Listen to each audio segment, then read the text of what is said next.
गीता के श्रीमद् भागवत गीता के 8वें अध्याय का महात्मा।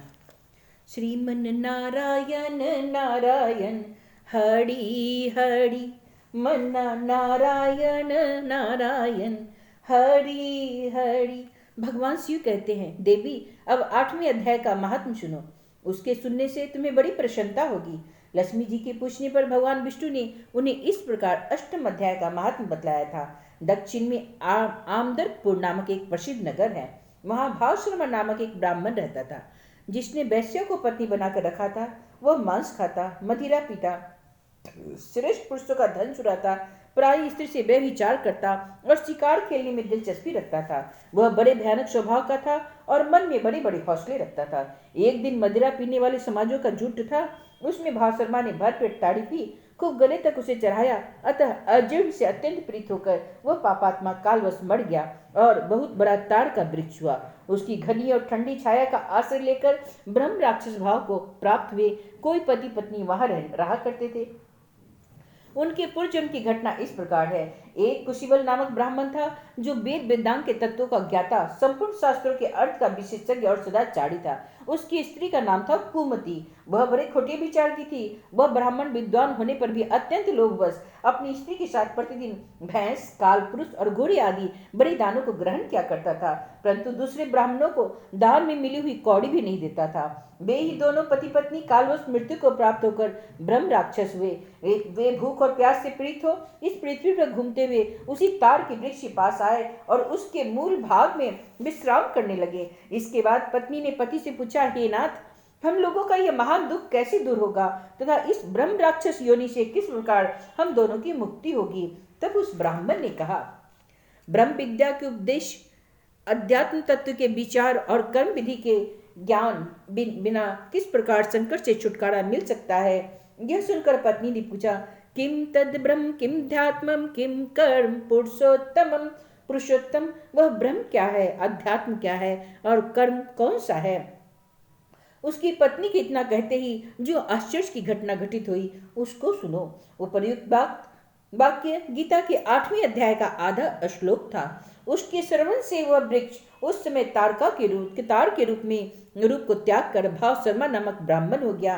तत्काल ज्ञान होने से विशुद्ध चित्त होकर वह पाप के चोले से मुक्त हो गया तथा उस आधे श्लोक के ही महात्म से वे पति पत्नी भी मुक्त हो गए। उनके मुख से दैवात ही 8वें अध्याय का आधा श्लोक निकल पड़ा था।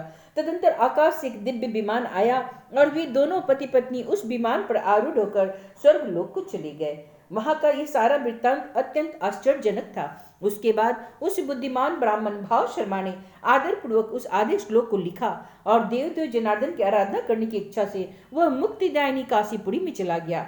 वहां उस उदार बुद्धि वाले ब्राह्मण ने भारी तपस्या आरंभ की।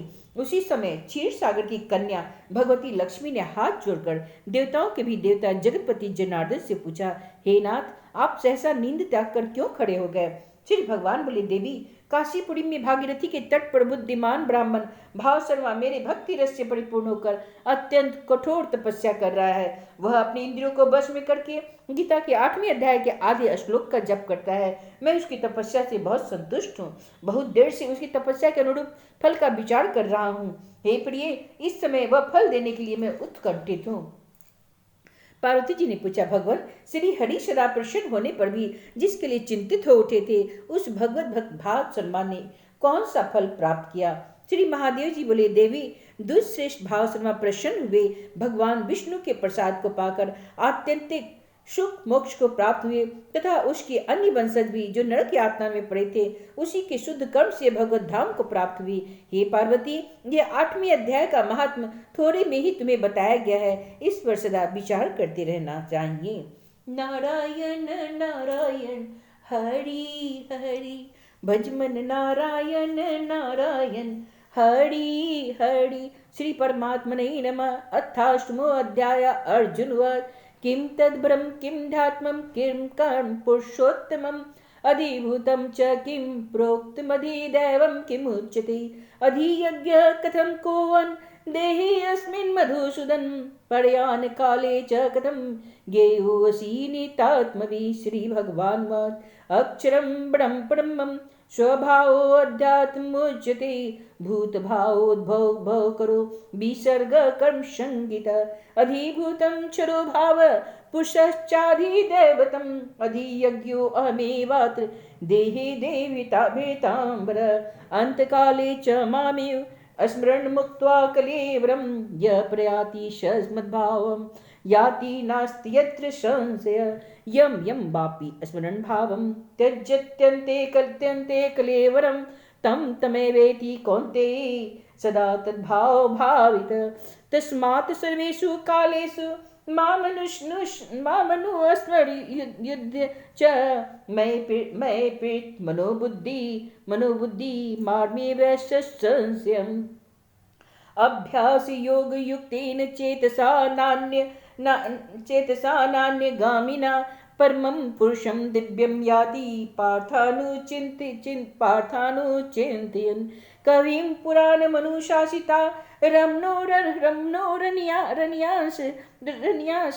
नु अस्मरेद सर्वस्य धातारं चिन्त्यरूपमादित्यवर्णं तं स परस्तात् पर्यान कालेन मनसाचलेन भक्त्या युक्तो योगबलेन चैव भुर्वो मध्ये प्राणमावेश्य सम्यक् स तं परं पुरुषमुपैति दिव्यं यदक्षरं वेदविदो वदन्ति भीषन्ति यदतयो वितरागा यदिच्छन्तो ब्रह्मचर्यचरन्ति तते पदं संग्रहेण परावक्षे स्वरद्वाराणि संयम्य मनोहृदये निरुद्य च मूर्धन्याधायात्मन प्राणमास्थितो योगधारणा ओमित्येकाक्षरं ब्रह्म व्यवहारन् मामनु अस्मरन् यः प्रयाति ते जन्देहं स याति परमां गतिम् अनन्यचेता सततं यो मां स्मृति नित्यस तस्याहं सुलभः पार्थ नित्ययुक्तस्य योगिन मामुपेत्य पुनर्जन्म दुःखालयं शाश्वतं नाप्नुवन्ति महात्मानः संसिद्धि परमां गता आब्रह्मभुवनाल्लोका पुनरावर्तिनो अर्जुन मामुपेत्य तु कौन्तेय पुनर्जन्म वेदते सहस्रयुगपर्यन्त महर्यद् ब्रह्मणो विदु रात्रिं युग सहस्रान्तां ते अहोरात्रविदो जना अव्यक्ताद्व्यक्त्य सर्वा भवन्त्यः रागमे रात्र्यागमे प्रलीयन्ते तत्रैवा व्यक्तसंज्ञके भूतग्रामश एवायं भूत्वा प्रलीयते रात्र्यागमे अवस पाठ प्रभृत्यः रागमे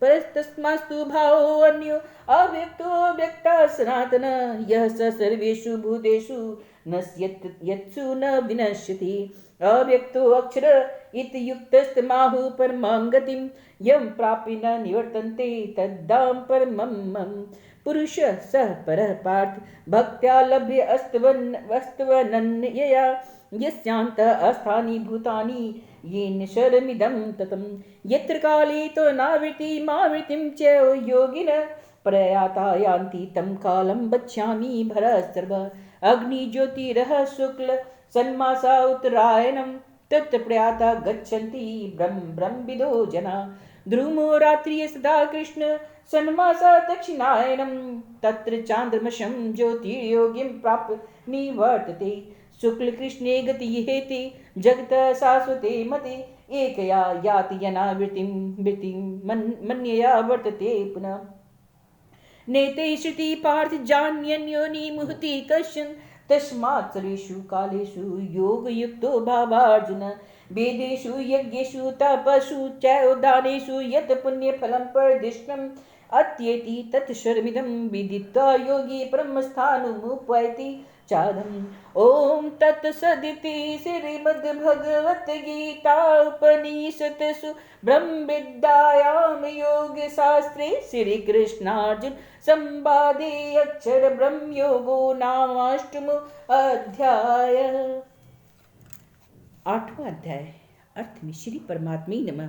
इस प्रकार भगवान के वचनों को न समझकर अर्जुन बोले, हे पुरुषोत्तम, जिसका आपने वर्णन किया वह ब्रह्म क्या है, अध्यात्म कर्म क्या है, और आधिभूत नाम से क्या कहा गया है, अधिदेव नाम से क्या कहा जाता है। हे मधुसूदन, यह अधियज्ञ कौन है और वह इस शरीर में कैसे है, और युक्त चित्त वाले पुरुषों द्वारा अंत समय में आप किस प्रकार जानने में आते हैं। इस प्रकार अर्जुन के प्रश्न करने पर श्री कृष्ण भगवान बोले, हे अर्जुन, परम अक्षर अर्थात जिसका कभी नाश नहीं हो, ऐसा सच्चिदानंद घन परमात्मा तो ब्रह्म है, और अपना स्वरूप अर्थात जीवात्मा अध्यात्म नाम से कहा जाता है, तथा भूतों के भाव को उत्पन्न करने वाला शस्त्र भी यज्ञ दान और होम आदि के निमित्त जो द्रव्य आदि का त्याग है वह कर्म नाम से कहा जा गया है।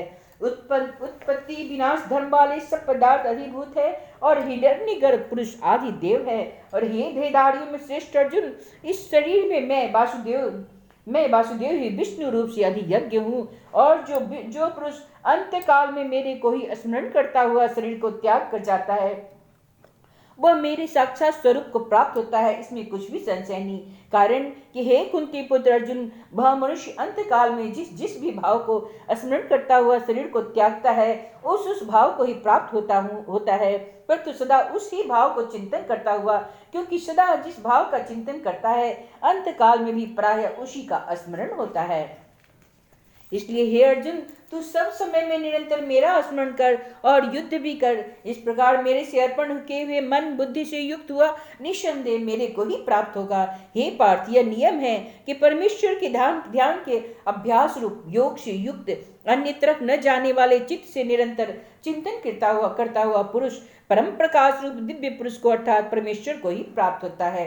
इससे जो पुरुष सर्वज्ञ अनादि सबके नियंता सूक्ष्म से भी अति सूक्ष्म सबके धारण पोषण करने वाले अचिंत्य स्वरूप सूर्य के सदृश नित्य चेतन प्रकाश रूप अविद्या से अति पड़े शुद्ध सच्चिदानंद घन परमात्मा को स्मरण करता है, वह भक्ति युक्त पुरुष अंत काल में भी योग बल से भ्रुकुटी के मध्य में प्राण को अच्छी प्रकार स्थापन करके फिर निश्चल मन से स्मरण करता हुआ उस दिव्य स्वरूप परम पुरुष परमात्मा को ही प्राप्त होता है। ये अर्जुन, वेद के जानने वाले विद्वान जिस सच्चिदानंद घन रूप परम पद को ओंकार नाम से कहते हैं और आसक्ति रहित यत्नशील महात्मा जन जिसमें प्रवेश करते हैं तथा जिस परम पद को चाहने वाले ब्रह्मचर्य का आचरण करते हैं, उस परम पद को मैं तेरे लिए संक्षेप में कहूंगा। ये अर्जुन, सब इंद्रियों के द्वारों को रोककर अर्थात इंद्रियों को विषयों से हटाकर तथा मन को हृदय में स्थित करके और अपने प्राण को मस्तक में स्थापन करके योग धारणा में स्थित हुआ, जो पुरुष ओम ऐसे इस एक अक्षर का ब्रह्म को उच्चारण करता हुआ अपने अर्थ स्वरूप मेरे को ही चिंतन करता हुआ इस शरीर को त्याग कर जाता है, वह पुरुष परम गति को प्राप्त होता है। हे अर्जुन, जो पुरुष मेरे में अनन्य चित्त से स्थित हुआ सदा ही निरंतर मेरे को स्मरण करता है, उस निरंतर प्रेम से युक्त हुए योगी के लिए मैं सुलभ हूँ अर्थात सहज ही प्राप्त हो जाता हूँ। वे परम सिद्धियों को प्राप्त हुए महात्मा जन मेरे को प्राप्त होकर दुख के स्थान रूप क्षण भंगुर पुनर्जन्म को प्राप्त नहीं होते हैं, क्योंकि हे अर्जुन, ब्रह्मलोक से लेकर सब लोग पुनरावर्ती स्वभाव वाले अर्थात जिनको प्राप्त होकर पीछे संसार में आना पड़े ऐसे ही है, परंतु हे कुंती पुत्र, मेरे को प्राप्त होकर उसका पुनर्जन्म नहीं होता, क्योंकि मैं कालातीत हूँ और यह सब ब्रह्मादिकों के लोग काल करके अविद्या वाले होने से अनित्य है। हे अर्जुन, ब्रह्मा का जो एक दिन है उसको 1000 चौकड़ी वाला युग तक अवधि वाला और रात्रि को भी 1000 चौकड़ी युग तक अवधि वाली जो पुरुष तत्व से जानते हैं अर्थात काल करके अवधि वाला होने से ब्रह्मलोक को भी अनित्य जानते हैं, वे योगी जन काल के तत्व को जानने वाले हैं। इसलिए वे यह भी जानते हैं कि संपूर्ण दृश्य मात्र भूतगण ब्रह्मा के दिन के प्रवेश काल में अव्यक्त से अर्थात ब्रह्मा के सूक्ष्म शरीर से उत्पन्न होते हैं और ब्रह्मा की रात्रि के प्रवेश काल में उस अव्यक्त नाम ब्रह्मा के सूक्ष्म शरीर में ही लय होते हैं। वही यह भूत समुदाय उत्पन्न होकर प्रकृति के वश में हुआ रात्रि के प्रवेश काल में लय होता है और दिन के प्रवेश काल में फिर उत्पन्न होता है। हे अर्जुन, इस प्रकार ब्रह्मा के 100 वर्ष पूर्ण होने से अपने लोक हित सहित ब्रह्मा भी शांत हो जाते हैं, परंतु उस अव्यक्त से भी अति पड़े दूसरा अर्थात विलक्षण जो सनातन अव्यक्त भाव है वह सच्चिदानंद घन पूर्ण ब्रह्म परमात्मा सब भूतों के नष्ट होने पर भी नष्ट नहीं होता। जो वह अव्यक्त अक्षर ऐसे कहा गया है उसी अक्षर नामक अव्यक्त भाव को परम गति कहते हैं तथा जिस सनातन अव्यक्त भाव को प्राप्त होकर मनुष्य पीछे नहीं आते हैं वह मेरा परम धाम है। और हे पार्थ, जिस परमात्मा के अंतर्गत सर्वभूत है और जिस सच्चिदानंद घन परमात्मा से यह सब जगत परिपूर्ण है, वह सनातन अव्यक्त परम पुरुष अनन्य भक्ति से प्राप्त होने योग्य है।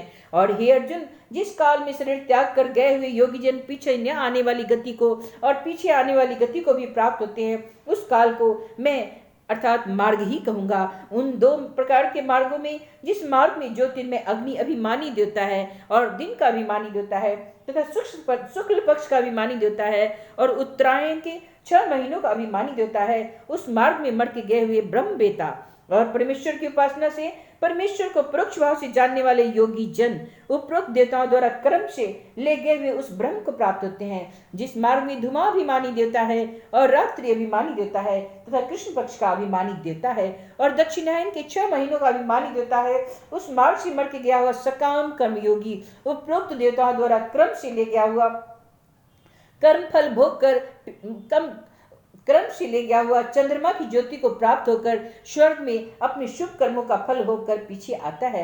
क्योंकि जगत के यह 2 प्रकार के शुक्ल और कृष्ण अर्थात देवयान और पितृयान मार्ग सनातन माने गए हैं। इनमें से एक के द्वारा गया हुआ पीछे न आने वाली परम गति को प्राप्त होता है और दूसरे से गया हुआ पीछे आता है अर्थात जन्म मृत्यु को प्राप्त होता है। हे पार्थ, इस प्रकार इन दोनों मार्गों को तत्व से मैं जानता हूँ। कोई भी जोगी मोहित नहीं होता, अर्थात फिर वह निष्काम भाव से ही साधन करता है, कामनाओं में नहीं फंसता। इस कारण हे अर्जुन, तू सब काल में समत्व बुद्धि रूप योग से युक्त हो, अर्थात निरंतर मेरी प्राप्ति के लिए साधन करने वाला हो। क्योंकि योगी पुरुष इस रहस्य को तत्व से जानकर वेदों के पढ़ने में तथा यज्ञ तप और दानादिकों के करने में जो पुण्य का फल कहा गया है, उन सब को निःसंदेह उल्लंघन कर जाता है और सनातन परम पद को प्राप्त होता है। इति श्रीमद् भगवत गीता रूपी उपनिषद एवं ब्रह्म विद्या तथा योग शास्त्र विस्तक श्री कृष्ण और अर्जुन के संवाद में अक्षर ब्रह्म योग नामक 8वां अध्याय। श्री कृष्ण गोविंद हरे मुरारी, हे नाथ नारायण वासुदेव। श्रीनाथ गोविंद सखा हमारे, हे नाथ नारायण वासुदेव।